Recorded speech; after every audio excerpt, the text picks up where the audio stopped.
Bueno, muy buenas tardes a todos. Es un auténtico placer abrir un Census más, la sección de letras y bits, que, como sabéis, no ha parado de crecer, y no ha parado de crecer por todos los que estáis aquí, y porque parece que hay un interés real en ver lo que hay detrás de los videojuegos desde una perspectiva cultural, ¿no? Y desde una perspectiva creativa. Entonces, no podemos tener mejor embajadora que Brightcode para abrir esta edición de Letras y Bits. Yo tuve la oportunidad, mientras estaba en un viaje en Irán, en Teherán, de observar su increíble reflexión. Algunos la conoceréis, Video Games Are Boring, lo podéis leer en Gaming Industry Biz, y es uno de los artículos más influyentes, probablemente junto a Gamers Are Over de Leif Alexander de los últimos años. Y fue increíble verla allí hablando de cómo cambiar la industria y de cómo hacer que esta industria alcance mucho más de lo que ha alcanzado e impacte emocionalmente a mucha gente con una audiencia tan particular como la que fue la que había en Teherán. Podéis ver a Bryce dando aquella conferencia con un hijab delante de una audiencia de desarrolladores en la que, a diferencia de Europa, la mayoría de ellos eran mujeres. Y luego la ronda de preguntas fue realmente emocionante ver la semilla que había plantado en ellos, ¿no? Entonces, las charlas que vamos a tener de Bryce, que vamos a tener la ocasión de poder hablar con ella 2 veces, van a suponer la transición entre el viejo videojuego, si queremos llamarlo así, y no viejo porque sea peor, sino porque, digamos, apunta a un público que ya amamos los videojuegos, y el nuevo videojuego que va a intentar, el arte interactivo que va a intentar que todo el mundo pueda disfrutar de esto, ¿no? Entonces, en esta primera charla vamos a intentar descubrir cómo Bryce se convierte en una de las desarrolladoras pioneras en la industria dentro de Ubisoft y llega a convertirse en jefa de programación en Child of Light, que era un puesto que nunca había ocupado una mujer en Ubisoft. Y me gustaría que hacia el final de la charla también descubriéramos pues esos pequeños, no sé si llamarlo roces, pero reflexiones que le fueron surgiendo para acabar escribiendo el artículo que escribió y dando el cambio a su carrera. Así que me gustaría empezar, Bryce, porque me contaras, bueno, la influencia que tuvo, que creo que fue tu padre, para que te dedicaras a programar, a pesar de que, como has contado en numerosas ocasiones, pues evidentemente había pocos referentes que tú tuvieras siendo mujer para programar, ¿no?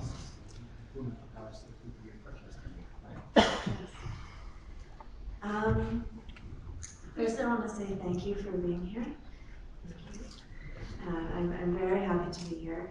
And it was a long time ago that I became a programmer. I went to university in 1998, 1996, 1997. And yes, my father was a programmer, so we had computers around the house before my friends did. And one of my aunts had studied computer science briefly, and so the first computer I programmed on was actually her Commodore 64 when I was maybe 6 years old. And then when I was 9, my dad's computer, programming in BASIC. When I went to university, I was interested in psychology and in computers and in many other topics, and I chose computer science because I was in university on a scholarship, and I needed to keep my scholarship to be able to get a degree because I didn't have any money. And I knew that by studying computer science and just staying in the lab until my program worked, and I already knew how to program, I could make sure I could get A's and that I could keep my scholarship. So then I did that, and then I graduated 4 months after the dot-com crash when there were no more interesting jobs. And I looked at maybe having to go work at a bank or some kind of big corporation, which was never my kind of thing. I wanted to do something cultural or creative, beautiful. So I went to Europe on a credit card. I was 20, something like that. And I was looking for answers, and I didn't find them. I just ran out of money. And then I went home and got the first job that I could. I had $8 left credit, and it just happened to be in a video game studio. And I feel so lucky about that because I loved it. I loved the team, I loved the work, I loved my boss, and then I never looked back. Pues Pues efectivamente, yo ya hace bastante tiempo que estudié informática, creo que fue en el 98, en el 96, en el 97, fue en el 97. Y tienes razón, mi padre era programador, así que en mi casa ya había ordenadores mucho antes de que hubiera ordenadores en las casas de la gente a la que conocía. Tuve una tía que también estudió informática, o bueno, por lo menos parte de un curso de informática, y mi primer ordenador fue un viejo ordenador suyo, un Commodore 64. A los 9 años heredé un ordenador de mi padre. Perdón, una cosa, ¿le podéis hacer un sitio a Hal Barwood, por favor? Que está ahí de pie, ¿le podéis dejar un sitio? ¿Alguien le puede dejar una butaca para que se siente? Perfecto. Gracias. Seguimos. A los 9 años heredé un viejo ordenador de mi padre, un ordenador en el que podía programar en BASIC, y cuando me planteé matricularme en la universidad, me interesaba la psicología, me interesaba la informática, me interesaban toda una serie de temas, la verdad, que era lo que me apetecía estudiar. Y me decanté al final por informática porque para ir a la universidad yo necesité de una beca. Y para poder mantener la beca, para que me la siguieran concediendo curso tras curso, necesitaba tener realmente muy buenas notas.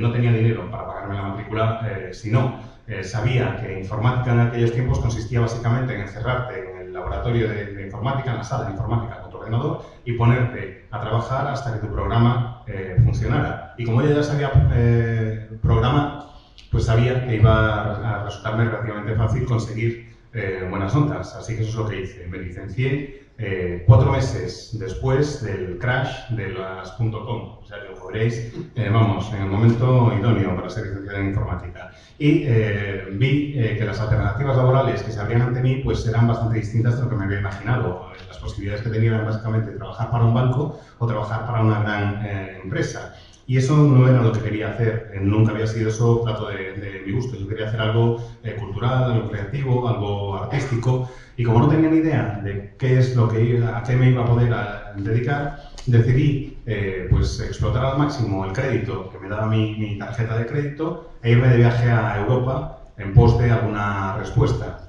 y no encontré ninguna.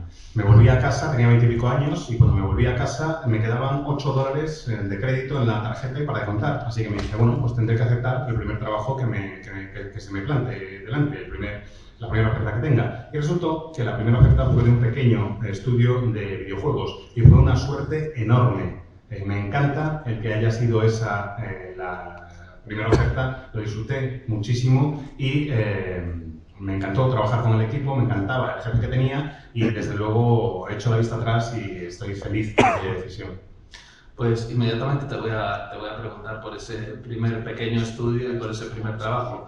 Pero antes te quiero preguntar por algo que damos por asumido cuando hablamos de un escritor, de un músico o de un director de cine, que es de dónde encuentran la pasión para su arte, para su artesanía, ¿no? Y qué les fascinaba a ellos de la música o de su instrumento o de su herramienta o de su forma de crear. Entonces quiero que me cuentes creativamente qué es para ti lo fascinante de programar, ¿no? Del código, porque yo creo que también es una artesanía y un arte.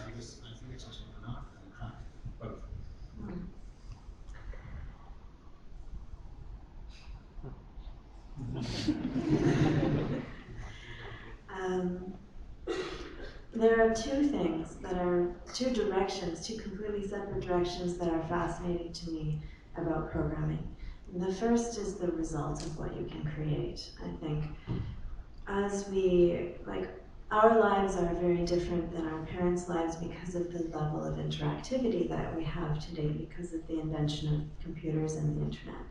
And so to be able to create interactive products is a completely new, unexplored thing that we're just starting to figure out what it means, what does it mean for each of us, what does it mean at scale, and what can we do with interactivity and what can we say with it, and how can we help each other. So that's one thing. And then also the act of programming itself. For me, this relationship is a little bit more complicated because there's so much, the thing that the code compiles into is the output of what you make, but the code itself is what you make. And it's beautiful, but no one ever sees it. So there's all these rules that programmers follow, especially if you're a good programmer. about design patterns that you follow, ways that you structure your code, ways that you make code that looks like tidy and beautiful, and in your head you might see it as like some kind of crystalline tower structured beautiful thing that no one ever sees, and that you carry in your head as an abstraction of the complexity that's actually in it. So even when you go back to your own code later, you don't remember what was beautiful about it, and you're like, who wrote this garbage? And then you look back through the source control and discover that you wrote that part. And then you try to fix the thing that seems ugly about it, and then you realize 2 hours later why you had done it that way in the first place. But there is a lot of beauty in the process of coding that my own work about the second part, the output, is about the neurochemistry of love and care and how that relates to interactivity. And that neurochemistry has a lot to do with the act of coding as well. When you're coding, you can feel like they're tidying up the code, which is an act of care for the future programmers who are looking at it. As well, you can already have the system in place in your head and you only need to do the typing, so you're just kind of getting into a flow of typing in time with some really nice music and feeling connected with the music. And so there's a lot of things about care and connection in the act of coding, and I think it's pretty feminine actually.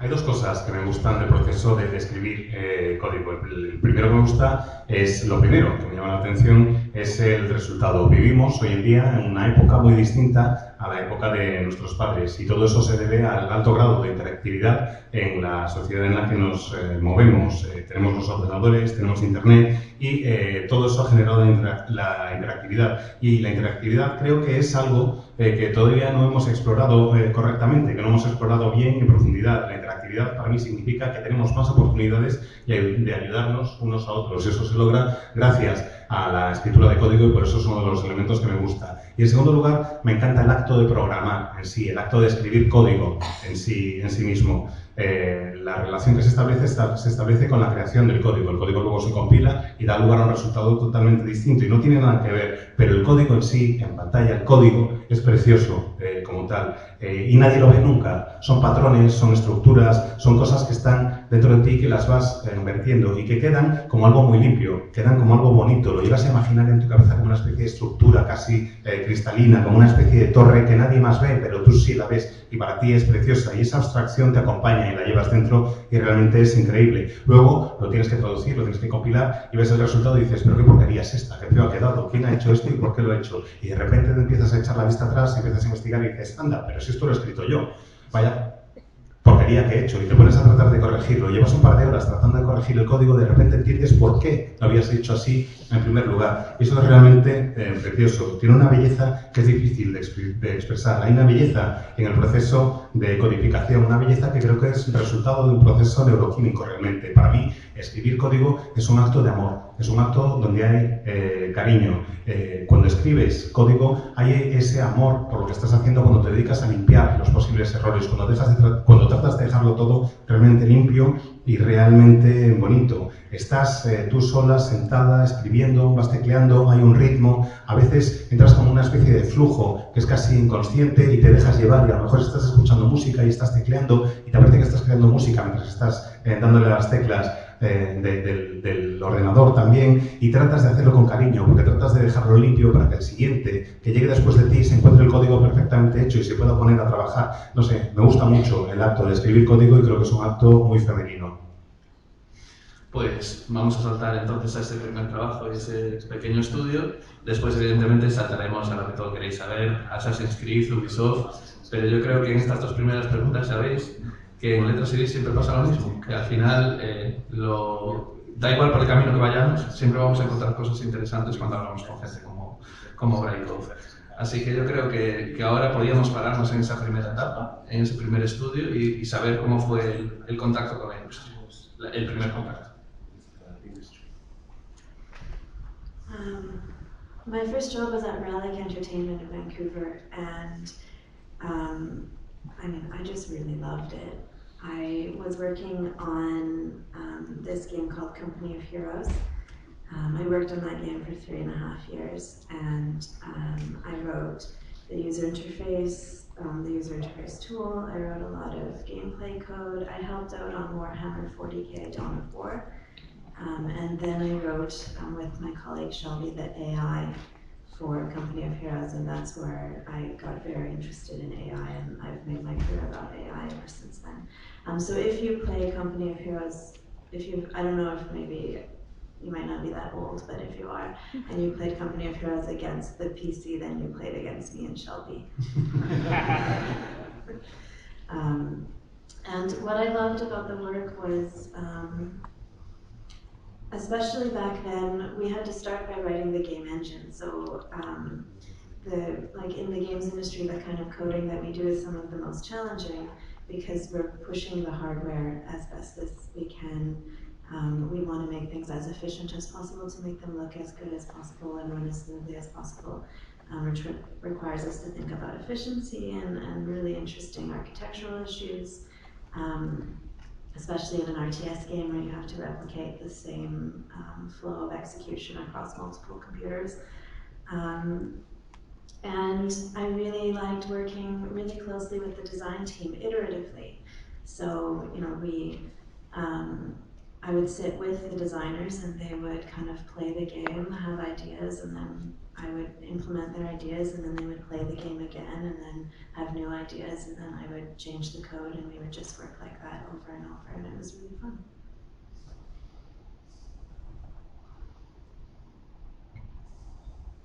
La primera empresa para la que trabajé se llamaba Rocket Entertainment y era una empresa con sede en Vancouver.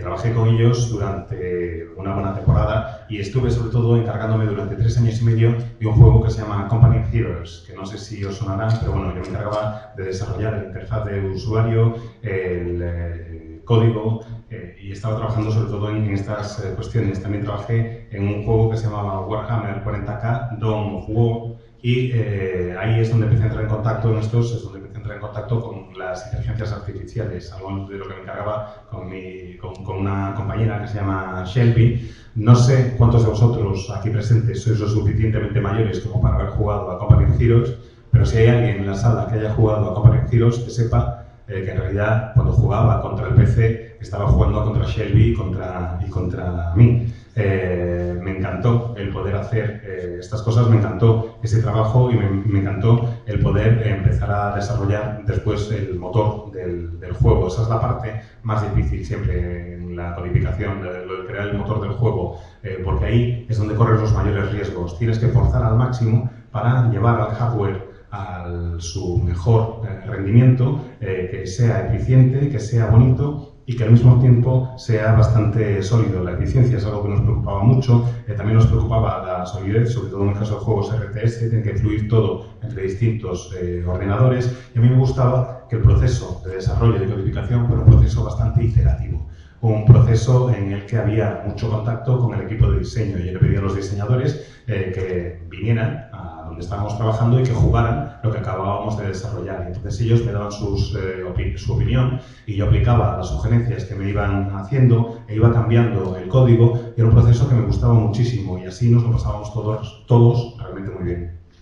Pues vamos a empezar a abrirle las tripas de forma amable a Ubisoft, de cómo llegó a esa compañía y de qué se encontró. Me interesan las dos cosas, cómo llegó y qué se encontró en esos primeros trabajos para Ubisoft.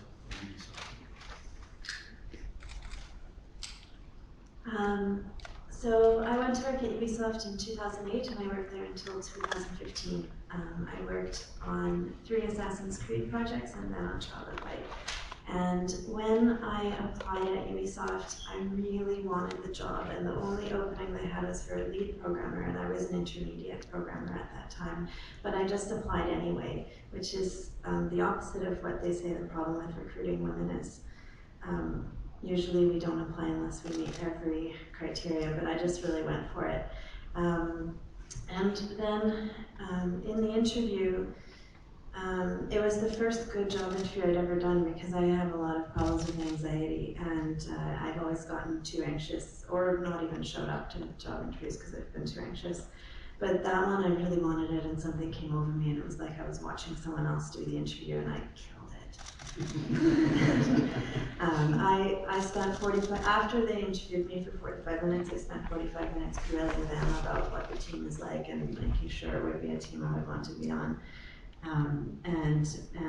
It worked. I got the job and I moved to Montreal.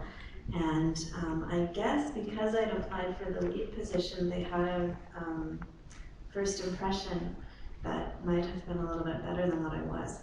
So shortly after getting there, I jumped from intermediate to senior programmer in that move, and then shortly after getting there, they asked me to lead a team temporarily and then continue to lead that team. So when I joined the Assassin's Creed team, it felt like a family right away, and in brainstorms we were very collaborative and moving forward very well. I was so intimidated when they asked me to be a lead, and of course I said yes because I'm not going to say no, but I think it took me 2 years to not get a stomachache every time I stood up in front of my own team, which was every morning. And so we were responsible for, on Assassin's Creed 2, my team was responsible for what was called systemic AI, I think if I'm remembering correctly, which was things like what was called the detection system, which is when the guards decide whether to attack you or not, the economic system, so all of the things you could buy or trade, and other systems. Basically the reasons why different characters in the game would make the decisions that they make, all of the things that they're tracking and thinking about, and then deciding which decisions, and then another team would take it from there.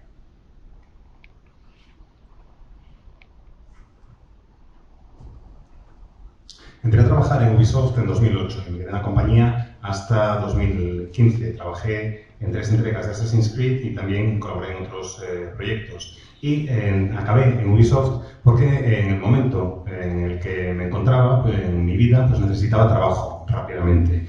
Y había una vacante, un anuncio que vi para una programadora jefe. Yo era programadora intermedia en aquella época e hice todo lo contrario de lo que dicen que suele ocurrir con las mujeres en el sector de los videojuegos. Dicen que por lo general no presentamos nuestra candidatura o no nos presentamos a un puesto a menos que cumplamos absolutamente todos los requisitos y de sobra. Yo no cumplía ni la mitad de ellos y aún así presenté la solicitud y me presenté a la entrevista de trabajo. Y por lo general no solía hacer cosas semejantes, sobre todo porque cada vez que tenía una entrevista de trabajo me entraba un ataque de ansiedad. Y me daban ataques de ansiedad realmente muy fuertes y muy duros. Hacían que me bloqueara o que me pusiera a hablar sin parar y al final la fastidiaba en las entrevistas. Pero en este caso concreto, no sé si es porque realmente necesitaba el trabajo o por qué, fue como si fuera otra persona quien acudía a la entrevista. Llegué allí y lo clavé. Fue absolutamente impresionante. Fueron 45 minutos, fue la entrevista, y una vez acabó la entrevista me tiré 3 cuartos de hora hablando con ellos y preguntándoles yo a ellos que cómo era el equipo, que quién trabajaba, que con quién iba a colaborar y cosas por el estilo. Los freí a preguntas y les debí convencer porque me dieron el trabajo y me tuve que mudar a Montreal. Entré como programadora jefe y creo que la impresión que les di en la entrevista de trabajo pues fue un poco mejor de lo que yo era en aquella época en realidad. Creo que me presenté como mejor de lo que era en aquellos momentos. Pero bueno, un poco después de entrar en la empresa fui avanzando, pasé de programadora intermedia a programadora senior, después temporalmente a ser jefa de uno de los equipos de desarrollo del juego y después a convertirme en jefa permanente de uno de los equipos. Trabajar en Assassin's Creed era como trabajar en el entorno de una familia, en el seno de una familia. Las sesiones de intercambio de ideas me encantaban, era una experiencia muy colaborativa, donde realmente teníamos intercambio de ideas y a pesar de lo mucho que lo disfrutaba, tengo que reconocer que la experiencia me intimidaba bastante. Lo de ser jefa era algo que no tenía yo muy claro. Tardé 2 años en que dejara de dolerme el estómago cada vez que tenía que hablar delante de mi equipo. Y tenía que hablar delante de mi equipo cada mañana. Así que ya os podéis imaginar. Pero el caso es que decidí, cuando me ofrecieron la oportunidad de ser jefa, que tenía que aprovecharla, porque claro, es una oportunidad que no puedes dejar pasar. Y en Assassin's Creed mi equipo se encargaba de la IA de sistema, de la inteligencia artificial de sistema. Es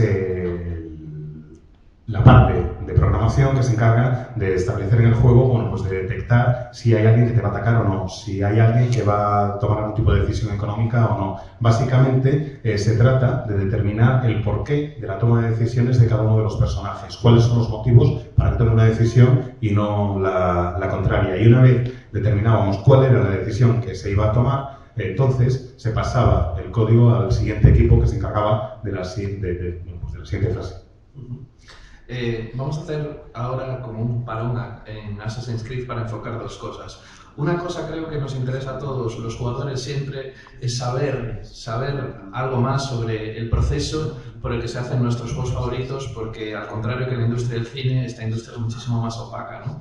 Entonces me interesa que en esta primera pregunta nos centremos en todas esas conversaciones creativas y en quién llevaba las riendas, si alguien las llevaba claramente, de la visión creativa, o si eso dependía más de cada líder de equipo el mantenerla, ¿no? Entonces, un poco saber cómo eran esas conversaciones para que un equipos tan enormes en los que participan miles de personas, no se les dibuje cuál es el resultado final. So each game studio has a different approach to this, and so like the first studio I worked at, we worked very iteratively and tried different ideas every single day. That was a studio with, you know, between 50 and 100 people on one game. I think there's probably around 1,000 people on an Assassin's Creed game, and 8 studios around the world contributing, maybe something like that. So things have to be done a bit differently, with more structure and more process, because there's no possible way to communicate the current state of decisions to everyone on the team. Decisions are being made all over the place at all times, and have to somehow be clearly communicated and clearly able to be tested and verified that the actual state of the game is what the designers are intending. So we had a very structured process on Assassin's Creed, one that I couldn't believe worked, but worked very well. What we did is we had the team divided into different parts. Like my team was in charge of the AI systems.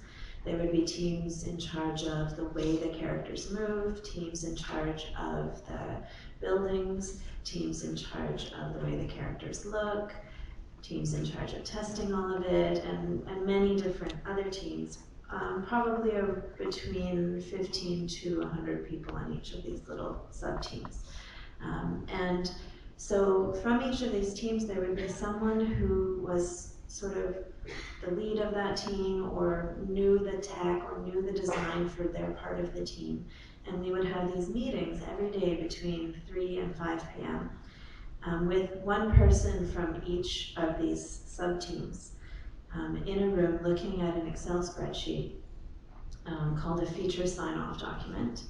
And we would go through the spreadsheet line by line and think, could this design cause problems when it's integrated with another design?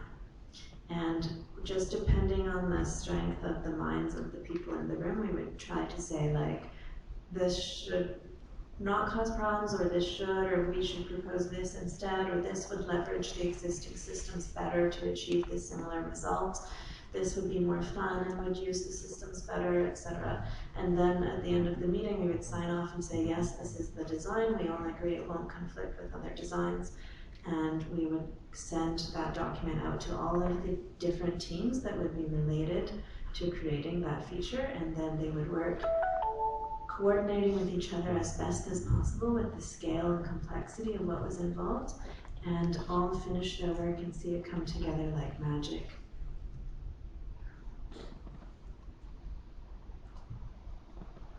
And I'll just add, so there's a creative director, and there's a game director, and there's different directors responsible for different parts, and the creative director is responsible for the entire thing.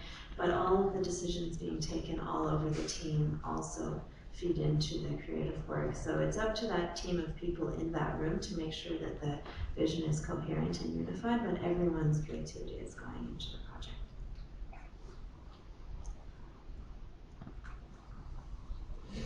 La verdad es que en el primer estudio en el que trabajé, el equipo era un equipo relativamente reducido, estábamos entre 50 y 100 personas y era mucho más fácil el intercambio de ideas. En un juego de Assassin's Creed trabajan en torno a 1000 personas, más o menos repartidas en 8 estudios que están realmente por todo el mundo. Hay muchísimas cuestiones de estructura que hay que tener en cuenta, hay muchísimas cuestiones de proceso que hay que tener en cuenta y no se puede comunicar de manera inmediata a todo el equipo cuál es la situación en cada una de las decisiones que hay que ir tomando, porque se toman decisiones en todo momento, en todas partes.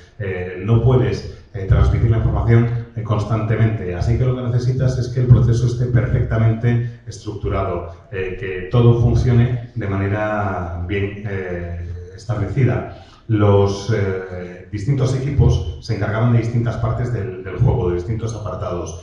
Mi equipo, como os he dicho ya, se encargaba de lo que era la inteligencia artificial. Luego había otro equipo que se encargaba de los movimientos de los personajes, otro equipo distinto que era el responsable de los edificios, otro para vestuario, otro que se encargaba de testear y de probar que todo lo que se había hecho hasta entonces realmente funcionaba. Y cada uno de estos subequipos, y había un montón de ellos, podía constar de 15 a 100 personas, más o menos. Y cada subequipo tenía a su vez un líder, un jefe, que era el que se encargaba de coordinar todo el proceso y de ver si había que tomar alguna decisión y qué tipo de decisión había que tomar. Y luego, cada día, entre las 3 y las 5 de la tarde, los representantes de cada equipo nos reuníamos en una sala, había una persona por sala, teníamos un fichero de Excel, que era lo que llamábamos el Feature Sign-Off, que vendría a ser algo así como plazo de entrega o previsión de entrega de los distintos features, de los distintos elementos del juego, e íbamos revisando qué es lo que había hecho cada equipo, en qué situación nos encontrábamos y tratábamos de prever si cada uno de los elementos que habíamos desarrollado iban a crear problemas al juntarse, al unirse con los demás, si podían realmente fusionarse bien o si preveíamos que iba a haber algún problema. Todo esto dependía de la inteligencia de la gente allí presente, claro, porque teníamos que ser capaces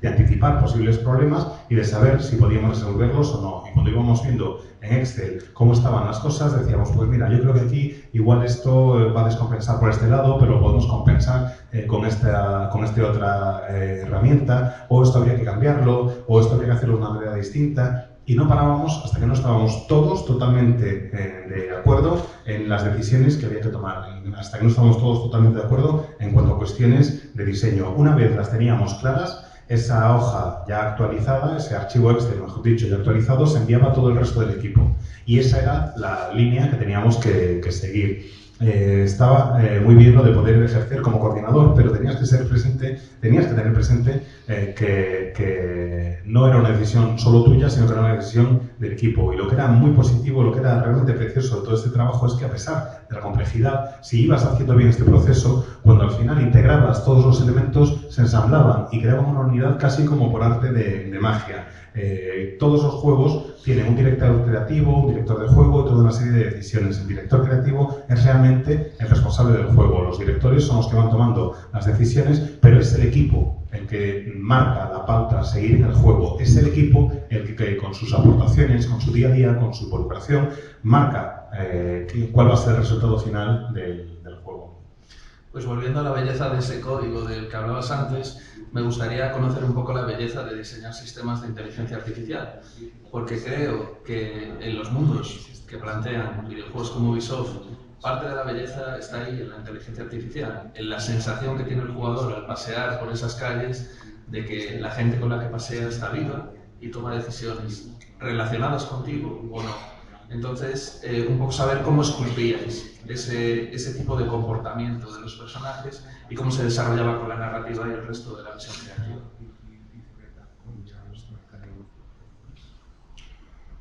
This is one of the most interesting design issues in video games, I think, as we move from types of media that are linear to media that are systemic, like video games can be. There's a tension between what we know how to do previously and what we're trying to do now. And what we see in a game like Assassin's Creed or Skyrim or Grand Theft Auto is often a linear story with systemic content in addition, and they don't always fit well together. But we're still figuring out, like, is there a way to not have the linear story, or do we need it? And how do we have it influence what's happening in all the systemic content without creating, like, unimaginable amounts of complexity, and I think it could go many different directions, and probably will go many different directions, spawning different genres in the future as we be able to have more and more powerful tools for the creation of the systemic content, as we learn how to use machine learning and things like this for this. When I worked on Assassin's Creed, the kind of things we did were so what I like about game AI is, just like in large-scale systems architecture, we think at multiple degrees of detail. So you kind of solve the problem by solving it with broad strokes in some places and details in other places, and then it looks like a lot of details when actually it's kind of like a multi-layered solution that is faking it all the time. So you have, the crowd, which are many of the NPCs in the crowd don't have any brain at all, and they're just moving around without thinking.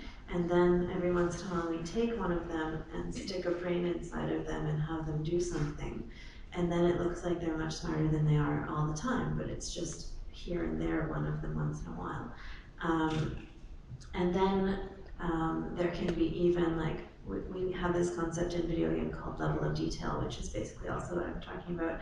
And so there could be like NPCs, characters that are really far away, and they not only don't have a brain, but they're just all actually running the exact same, like they're one character, except you see hundreds of them. And then you have the characters who are more detailed, like the guards would be always having a brain. And then we have like the ones that are in a cinematic at that moment, and they're the most detailed. So we work at these different levels of detail, and they're not all simulating intelligence all the time. We just put it where we need to when we need to.